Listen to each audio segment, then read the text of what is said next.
नमस्कार मित्रांनो, आजचा हा व्हिडिओ आम्ही मराठीमध्ये बनवण्याचा बनवलेला बनव ब बनवण्याचा ब ब ब ब ब ब माफ कीजिए। मैं मराठी भाषा की डिसरिस्पेक्ट नहीं कर रहा। मैं एक स्टूडेंट हूँ जो नागपुर में पैदा हुआ, नागपुर में ही मैंने शिक्षा प्राप्त की, नागपुर में ही मैंने कॉलेज गया, नागपुर में ही मैं आज एक बिजनेस शुरू करके नागपुर में ही मैं जॉब्स क्रिएट करने की कोशिश कर रहा हूँ। फिर भी आज भी मैं 27 साल का होने के बावजूद मराठी लैंग्वेज बोलने में कंफर्टेबल नहीं हूँ। मान लीजिए कि ये मेरा दोष है, लेकिन अगर आप हर विद्यार्थी के नज़र से देखोगे तो क्या ये उनका दोष है? मेरा शिक्षण नागपुर की एक बहुत अच्छी स्कूल मॉडर्न स्कूल में हुआ है और वहाँ पे central board of secondary education यानी कि CBSE पैटर्न जो है वो फॉलो होता है।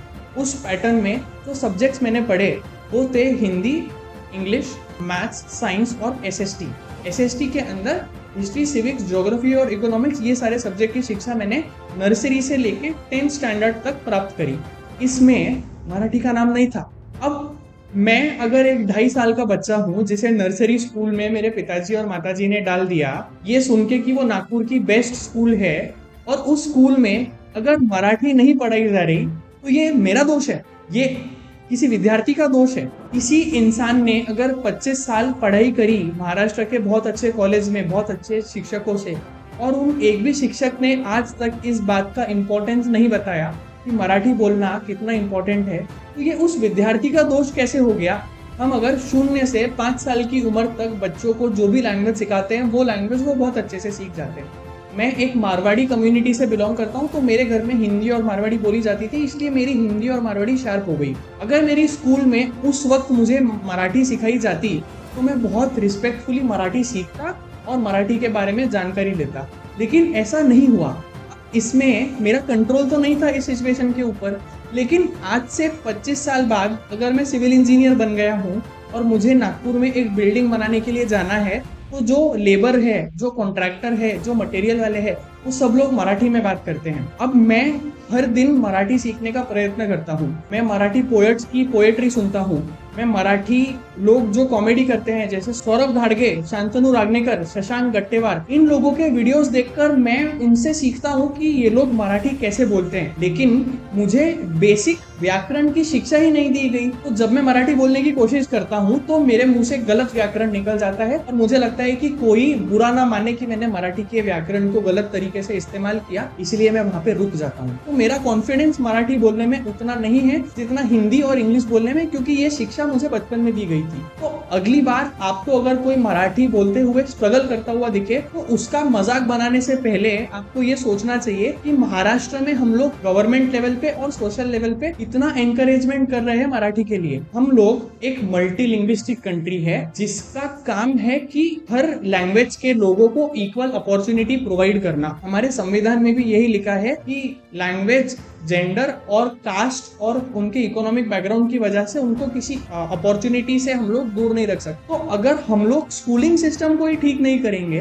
बच्चों को ऑप्शनल सब्जेक्ट जैसे मराठी सिखाएंगे, कोई बच्चा नहीं सीखने वाला। इसमें आक्रोश किस बात का? मैं जिस एरिया में रहता हूँ वहाँ का जो चौक है वहाँ पे श्री छत्रपति शिवाजी महाराज की एक मूर्ति लगी है और बहुत भव्य कार्यक्रम होता है शिवाजी जयंती पे, महाशिवरात्रि पे, राज्याभिषेक पे, और शिवाजी महाराज के जो वंशज है वो भी वहां पर आके श्री छत्रपति शिवाजी महाराज की चरण वंदना करते हैं और हम लोग बहुत भव्य कार्यक्रम देखते हैं। और मैं हर उस कार्यक्रम में जाकर वहां पे एक दर्शक के रूप में खड़ा होता हूँ। लेकिन अगर ये बोल दिया जाएगा कि आप मराठी नहीं बोल पा रहे हो इसलिए आप श्री छत्रपति शिवाजी महाराज की जयंती में पार्टिसिपेट नहीं कर सकते, या फिर आप नागपुर में एक कंस्ट्रक्शन का प्रोजेक्ट नहीं कर सकते, या फिर आप एक बैंक में काम नहीं कर सकते, या फिर आप एक टीचर नहीं बन सकते, ये तो गलत बात है। हमें हर लैंग्वेज को सपोर्ट करना चाहिए। हमें एक स्कूलिंग सिस्टम ऐसा बनाना चाहिए जिसमें अगर वो प्रोफेशन जिसकी मैं शिक्षा ले रहा हूँ कि मेरा मराठी बोलना अनिवार्य है तो मुझे मराठी की शिक्षा मिलनी चाहिए। एक IT इंजीनियर अमेरिका और UK के लोगों से बात करता है तो उनको मराठी की इतनी जरूरत नहीं पड़ती क्योंकि वो लोग US और UK के लोगों से बात करते हैं। लेकिन एक सिविल इंजीनियर अगर किसी सड़क पे खड़े होकर उस सड़क का निर्माण कर रहा है तो उसे मराठी में टेंडर भरना पड़ता है, प्रोजेक्ट एग्जीक्यूट करना पड़ता है और बहुत सारी मराठी से बात करनी पड़ती है। तो इंजीनियरिंग लेवल पे आने के बाद भी अगर 4 साल मराठी का एक सब्जेक्ट आप लोग इंट्रोड्यूस करोगे तो लोगों को एनकरेजमेंट मिलेगा 4 साल मराठी सीखने का। किसी भी भाषा की व्याकरण का ज्ञान अगर आप नहीं दोगे और फिर उनकी अज्ञानता पे आप आक्रोश जताओगे तो ये देश के लिए बहुत गलत बात है और इस तरीके का मैसेज हमें नहीं देना चाहिए। महाराष्ट्र एक बहुत बड़ा स्टेट है और महाराष्ट्र का कर्तव्य है कि हम लैंग्वेज को एज अ इशू बना के अपने सिविलियंस को तकलीफ नहीं दे, मारा पीटी नहीं करे और उन लोगों पे आक्रोश नहीं जताए। हम लोग प्यार से एक दूसरे के साथ रहें और अगर आपको नेक्स्ट टाइम कोई मराठी में स्ट्रगल करते हुए दिखता है, आप लोग उसे समझाइए कि सही मराठी बोलने का तरीका क्या है। अगर आपके स्कूल में मराठी पढ़ाई जाती है या नहीं पढ़ाई जाती है, इस बारे में आप कमेंट कीजिए और आप इस बारे में भी कमेंट कीजिए कि मराठी स्कूल में सिखाने से क्या फायदा होता है, जिससे हमारे लोगों को एक अच्छी जानकारी मिले। Thank you.